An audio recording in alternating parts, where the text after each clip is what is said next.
అంటే కేసీఆర్ గారు చాలా సాహితీ ప్రియులని మనం విన్నాం. ఆయనకున్న నాలెడ్జ్, ఆయనకున్న భాషల మీద ఉన్న పట్టు కానీ, మెయిన్ సాహిత్యం మీద ఉన్న పట్టు.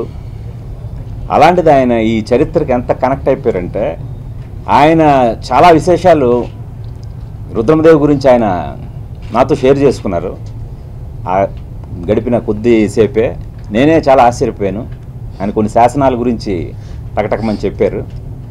అవును సార్, నేను వాటన్నింటినీ కూడా స్టడీ చేశాను అనగానే ఆయన చాలా మెచ్చుకొని ఇదంతైనా మనం ప్రోత్సహించాల్సిన అవసరం ఉందని చెప్పి, ఇంత ప్రోత్సాహాన్ని అంటే ఈ సమయంలో నాకు ఆయన ఇచ్చిన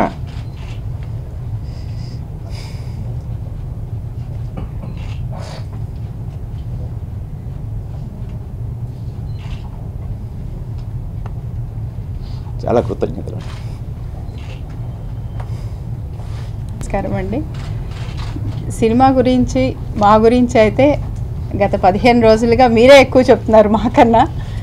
సో ఈరోజు కేసీఆర్ గారు స్పందించిన తీరు నిజంగానే నాకు చాలా, అంటే రేపే రిలీజ్ అయ్యా, రేపు సాయంకాలం వరకు ఎందుకు, గంటలో ఇవ్వండి అన్నారు.